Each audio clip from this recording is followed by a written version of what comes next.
Aloha family, Spencer-Mack here. In this episode, we're gonna take a journey to the darker side of life.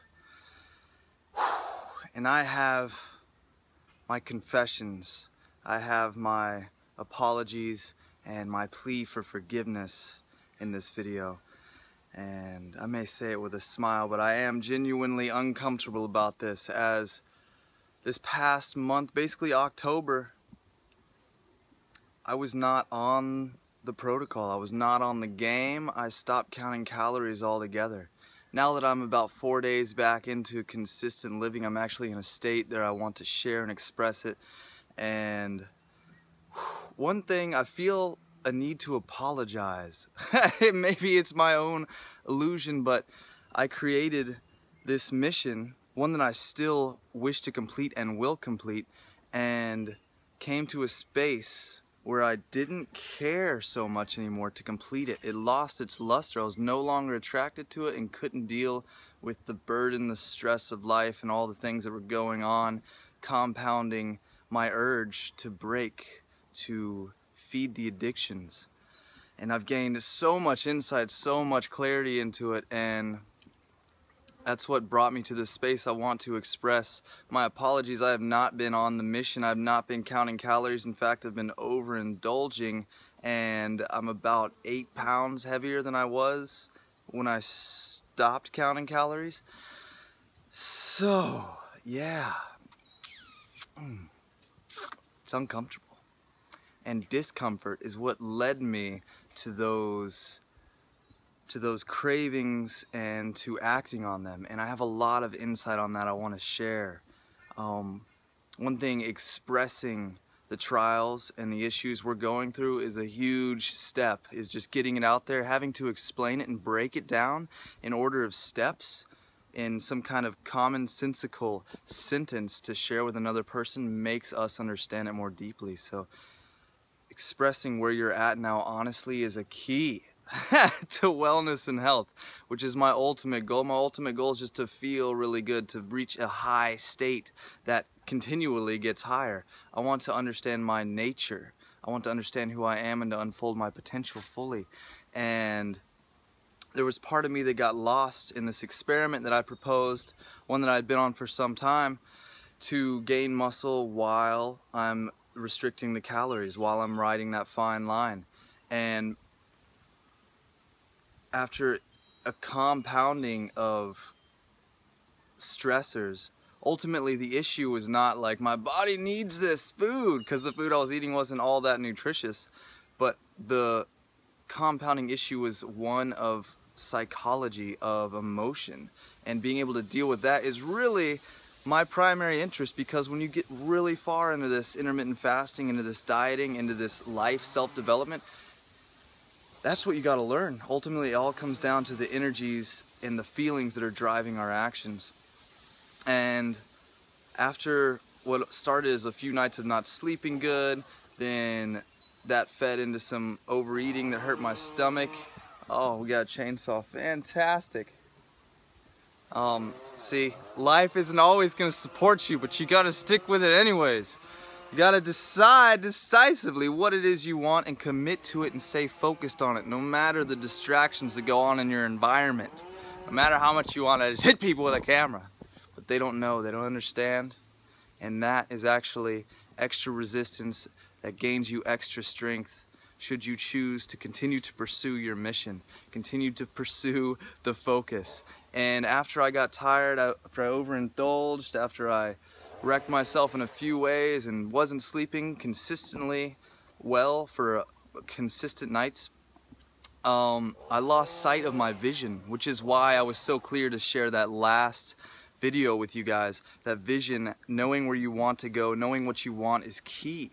Because my vision became, all of a sudden, one of the stressors in my life is I want to train and gain muscle. I want to gain mass. And that's not something I've been majorly interested in my life. I would like, if I could flip a switch, yeah, I'd have 20 extra pounds of lean muscle on me. I'm into that.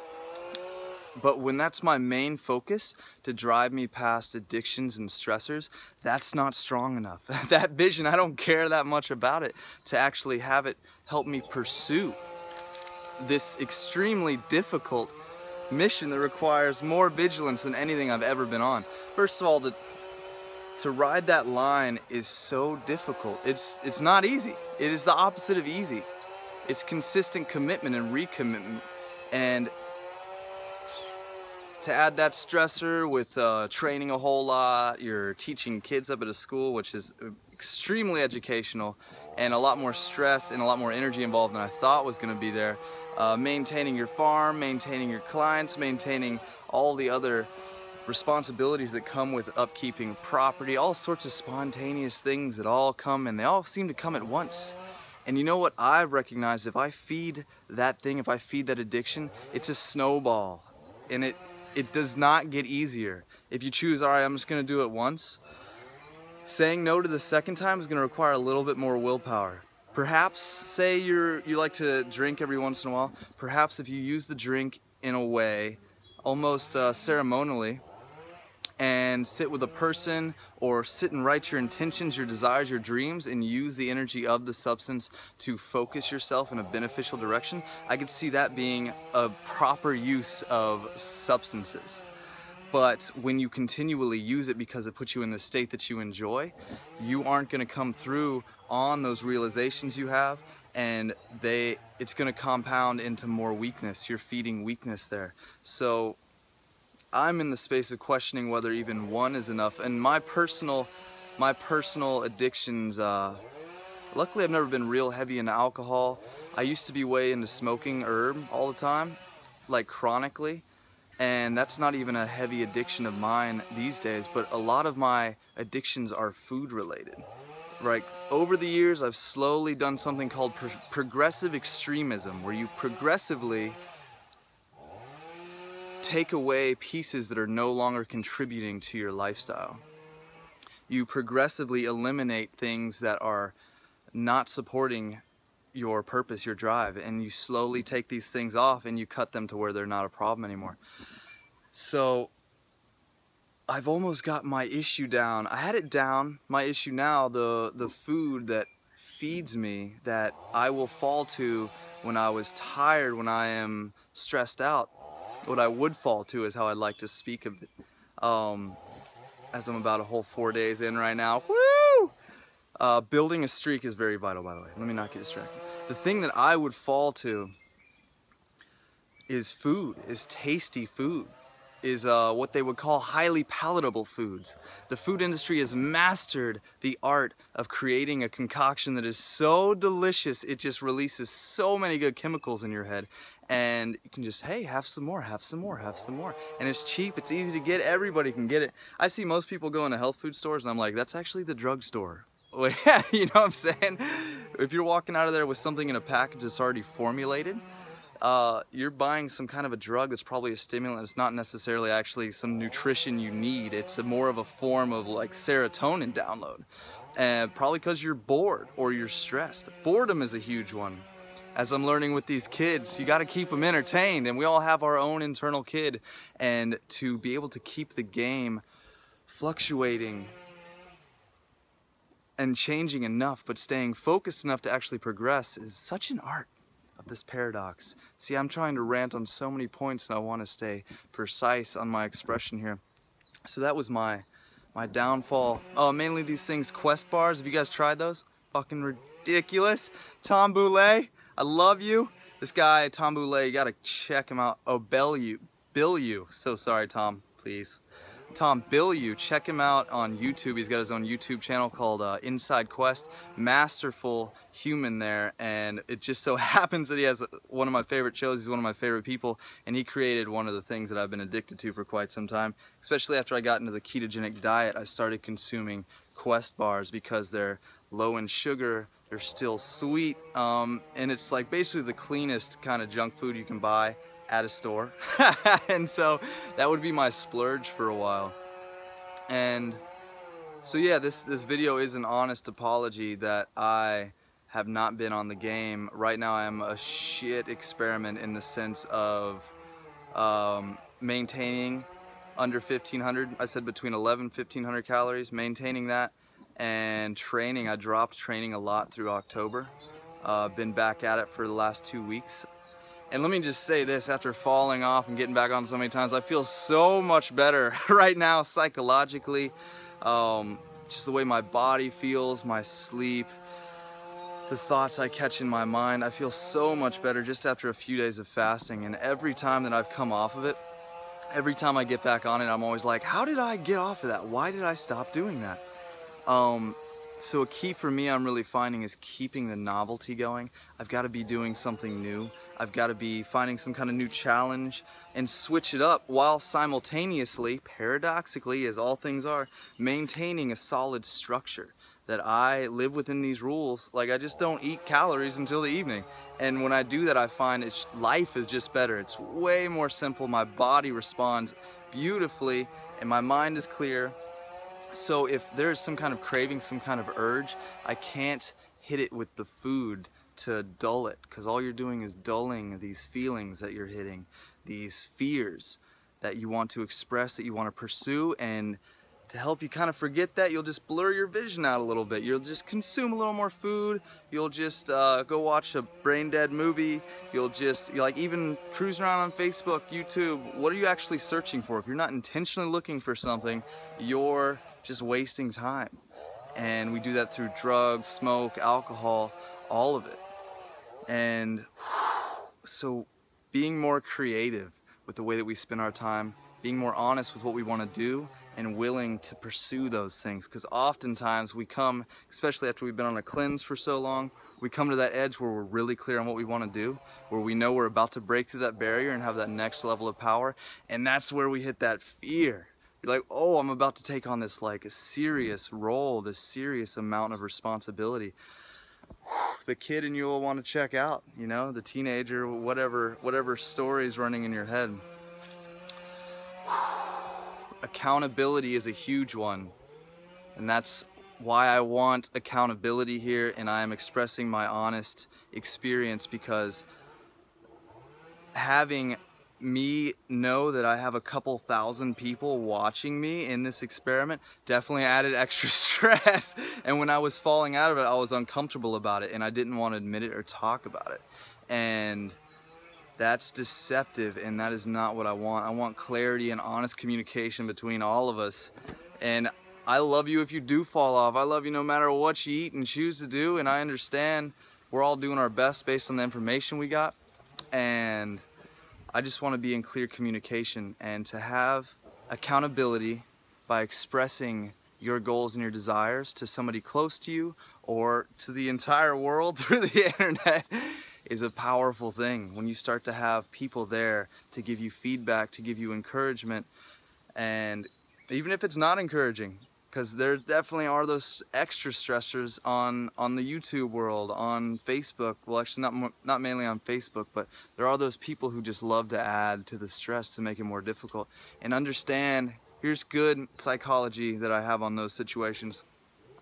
Understand that is an extra stressor to help you build your muscle of will. That's just like a negative thought in your head, these people who add their negative comments or say unsupportive things. One thing, they're giving you extra resistance to train and make you stronger.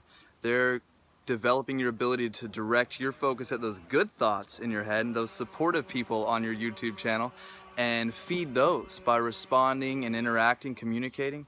So they're supporting the strength of your attention and the resistance so that you can get better at directing your attention. And also, when it comes to somebody being an asshole, I can say this honestly. People speak to themselves the same way that they act out in this world, okay? If not more harshly. So if somebody is consistently an asshole or is looking for the bad things to poke at, they are always like that with themselves. They are the worst critic to 100-fold. And they're just constantly in a state of judging themselves and judging others, and it's painful. So like when you really understand that concept, you can't be mad at somebody who's an asshole. Like when you see how they're lashing out and they're all that stress, understand they're like that to themselves all the time. And so that's how I resolve that stressor of those negative commenters out there. So, see, I don't even want to take time to take a breath because I want to get so much in and be heard. We all want to be heard clearly. and I want to make sure that I get every point across. But that's my truth. I've had a past of addiction, of substance. I've smoked so much ganja for so many years, consumed so much junk food, have like 22 fillings in my mouth from my own self-destruction. I also grew up in a world where I could eat all sorts of sugary, sweet snacks, and that compounded with me, I was way into training, way into physical movement, kung fu, which saved my life, I have to say. Find a school, find a supportive community, find an art that you can practice and develop yourself in, and a teacher. God bless the teachers. Find someone, look for them, ask life for one, because that will just shift your entire world. It's so important. And that was, yeah, past feeding, just overindulging while training really hard. I've taxed my body to the highest degree and to a very high degree. And it's caused me to learn to heal from many things. And this little past 2 steps back dance I just did this past month was a nice reminder of so many problems, because they can come back rapidly. Here's one thing, it's not only hard to get on the horse, it's a slow uphill thing that is well worth it. It's way easier to fall off. Falling is free. You can just let go and you'll be back at the bottom again. Okay, potentially we don't start all the way over because we have the experience of our past, but developing, growing, getting stronger takes consistent effort, and you can fall and lose it faster than you can gain it. So, oh, where was that thought going? Thoughts, teachers, staying focused, that's a good one. Beating addictions, having a school, oh, having this, see, retracing your thoughts is also a good exercise. Found that in a Hermetic book. Don't get distracted. This past month has made me remember a lot of things that I've healed, right? I had this crazy skin rash, this hot burning skin rash that I got when I was living in Thailand, and that started coming back. That comes back when I overeat or start feeding sugars, because it's a fungal thing. More congestion in my head. I used to have chronic sinus problems. I could even tell how the overindulgence affects my vision. My vision has slowly gotten more blurry over the last few years. This last year, with intermittent fasting, has notably enhanced my vision. So I know that fasting is actually a very good medicine for macular degeneration. Saw some study on that one. So, and what's that symbolic for, right? Our vision is developing and getting more clear as we fast. We can see more clearly. So what else was I reminded of? I had that skin issue, just digestive disturbances, you know, not shitting, not pooping good worth anything, no, not consistently. So constipation, digestive issues, heartburn, acid reflux, depression. Oh man, you forget the trials you've gone through once you let them go. Depression, anxiety, those are the heaviest drivers, and they just feed themselves. The more you feed it, the more momentum it gets. It's a heavy thing, which is why I've been so deeply contemplating, and why I really love that question that I just answered to in my last video. How do we begin? Like, how does somebody get out of this? Which is why I was grateful to be aware of the fact that I had to share about it while I was in it. When I was in my stressed, addicted, feeding, craving, feeling guilty situation, I was like, I have to talk about this. Like, part of me was like, I might as well go as deep as possible so I can like really help people from the bottom, because I've been there. So patience with yourself. Forgiveness, self-forgiveness is the main thing. Feeling guilt and shame for things is such a burden. Ultimately, I believe we should live in a reality where we believe we're being filmed all the time. I think the Truman Show, having that philosophy, that psychology, is amazing in the sense that you wouldn't be doing things you'd be ashamed of other people seeing you do. Why would you do anything that you're ashamed of? And it would make you analyze all these things like that you feel shame for. So just imagining that you are being seen, even in your darkest, your most hidden things, and reveal those things. Because when you're vulnerable, when you let all of the fears out, like, hey, this is my problem, this is my issue, this is my addiction, whoo, it's freeing. It's like a weight off your chest, right? You don't have anything you can be afraid of having discovered. So honesty with yourself, patience with yourself, and supportive people in your environment. Finding fun, creative things to do. Make it fun. That's what the kids I've been teaching have taught me. Make it fun. Or I'm gonna go get distracted and make you yell at me, basically. So it has to be fun and entertaining, yet in a good direction to love and support ourselves. And develop into the ideal world, into the ideal dream. I could literally rant for hours, and I think it's better to make the videos shorter, more concise. I'm working on that one. Feedback on that's cool. I really sincerely appreciate you guys, and I am on the mission. I am 4 days in, 1,300 calories, and even measuring them again, and stoked to be on it. It feels so much better, and to have this conversation community going. You guys are beautiful support out there, amazing individuals. I highly recommend just finding your own medium to support, because the people that I've gotten to connect with and the consults that I've gotten to do with people through this channel have been life-changing for me, and really appreciate the support. Any questions, help me direct this. Lots of love to you guys, and aloha. Peace.